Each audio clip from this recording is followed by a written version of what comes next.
Um, there's a lot of different terminology that kind of floats around the health and well-being, mental health world. But under this lens, mental health care is essentially the same as self-care. You need to be well and making sure that you are able to get that for yourself. And it's critically important in times of heightened stress, disaster, change, and grief.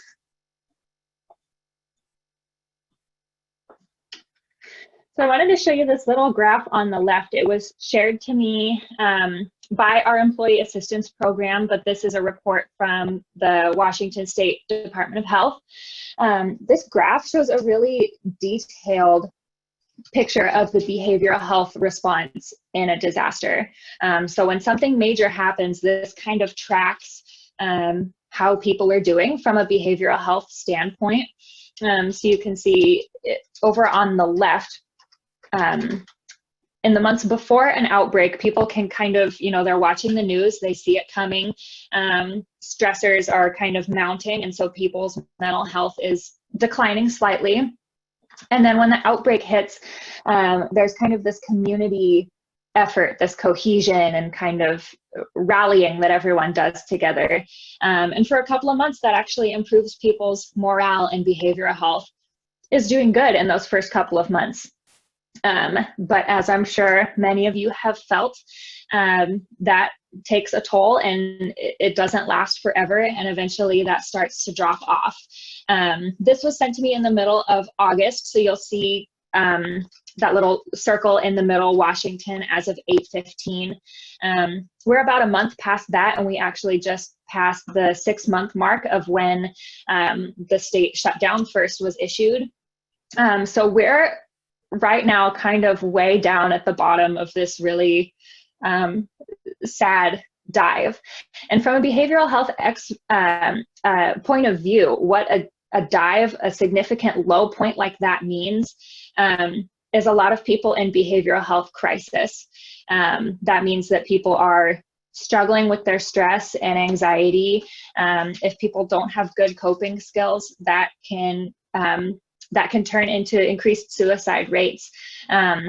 So we are really, even though it feels like we've been doing this forever and we should have figured out how to handle this by now, we're really in the thick of it in terms of coping with a disaster.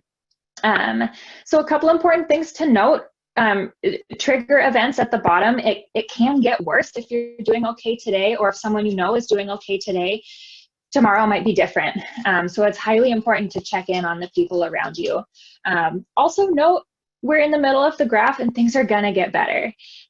So keep that positivity and optimism with a healthy dose of reality, right? This is extremely interesting to me, and it's really helpful to see this has happened before, and we know what people are going through. And because of that, there are plenty of things that we can offer to help people get through it. So mental health, of course, is impacted by your circumstances, and we are in the midst of some exceptionally challenging circumstances right now. If you're struggling to cope or function at the moment, 3 things that we want you to know. One is that you're not weak for struggling. This year has been pretty crazy, and if you're struggling, that makes you a very normal person. Things may get more difficult in the coming months, days, weeks. It'll also get better in the future. And you do not need to struggle through this alone. If you feel like you're struggling, there's plenty of help available. I'm going to tell you about some of the kind of WSU organized options that you have to receive help.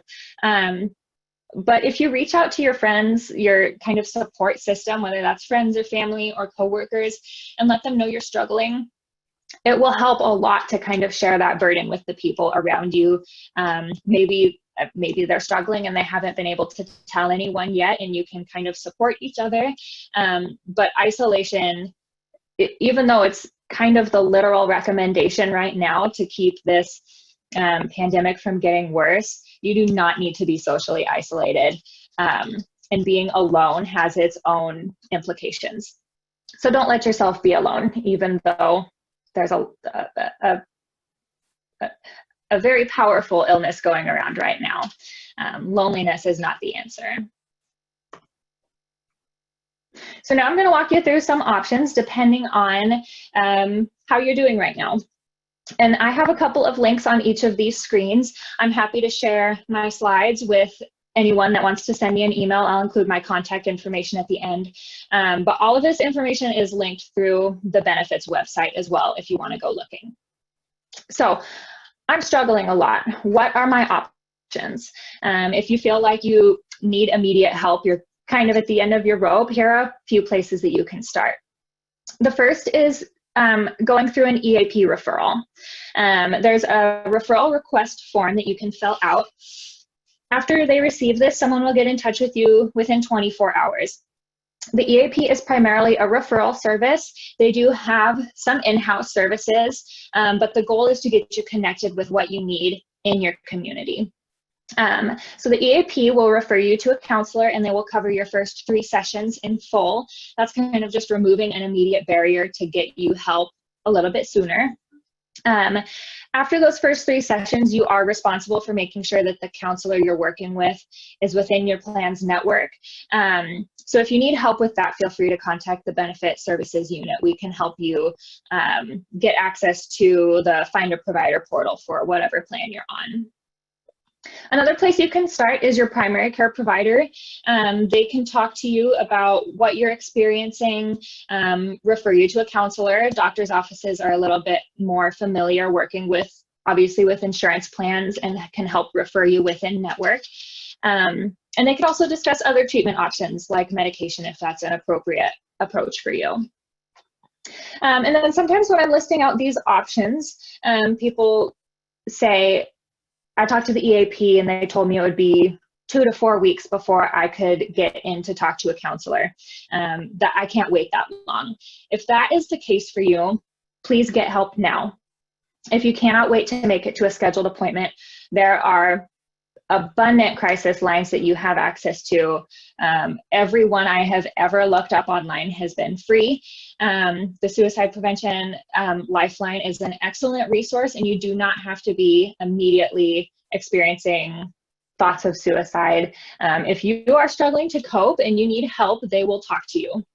There are so many chat lines. You can talk to somebody by text, you can call, there are online chat portals. There are so many options with trained people who can kind of help talk you down a little bit if you feel like your stress and anxiety are getting out of control. Please get help now. If you can't wait a couple of weeks, there are options, and that link will lead you to a couple of places that you can start. What if I'm struggling a little bit? I'm doing okay. I don't think I need help quite yet, but I can't do this forever. Here's a few places you can start. If you're struggling a little, consider yourself still in the self-care, you can take care of yourself phase. The EAP has a pretty robust work-life website that they constantly are updating with educational webinars, articles, resources, downloadable activities, and more. They actually have a couple of websites that are extremely relevant right now. One is specific to COVID-19 and has links to mental health resources. They also have a suicide prevention and intervention resource website, again, specific to prevention and intervention, whether that is for yourself, a friend, a coworker, or if you just want to learn more about the matter. So the EAP has an incredible website that I encourage you to go check out. And if you want help finding those links that I mentioned, again, you can contact me by email. Smart Health is also a great place to start. If you're not familiar, this is the state's online well-being program for state employees in Washington. Here you can find new activities to challenge yourself with. You can find tiles for activities that interest you, and then participate in challenges, and they're all over the board. Some of them are as simple as taking 5 minutes to turn your phone off and focus on your breathing before bedtime. Plenty related to stress management, being aware of the benefits that are available to you. There's also things like walking challenges, nutritional challenges. It's really a holistic well-being program. And so if you're still in a place where you can do kind of self-led well-being, this is something that can definitely benefit you.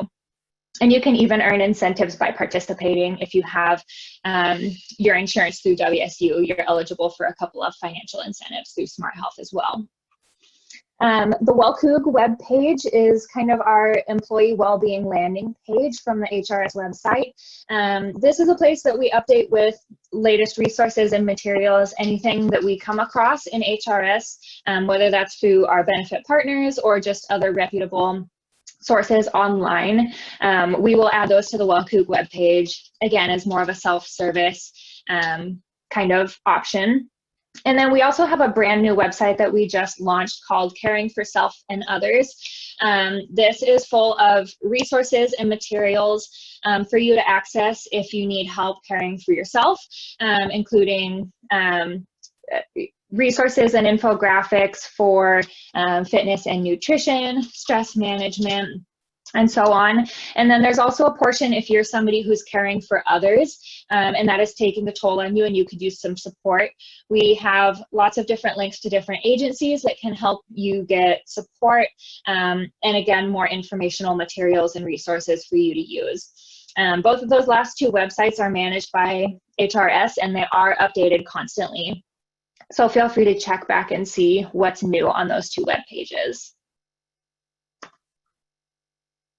And lastly, I love this slide. I'm not struggling. First of all, kudos, that's incredible. But that doesn't mean you just, say I'm doing great and then stop worrying about your self-care. If you're doing good right now, consider yourself in prevention and maintenance mode and stay active in terms of your self-care. Don't get complacent or it will come back to bite you. Here's what you can do. Put some effort into formalizing your self-care plan and stick to it. That link is just to a template to a self-care plan. Really, all of us have self-care practices, whether or not you've named it my self-care practice. You have different needs and routines having to do with your sleep, your fitness and nutrition, your stress management, whether that's, if I get too stressed in a meeting, I always have to go outside. That's your self-care plan.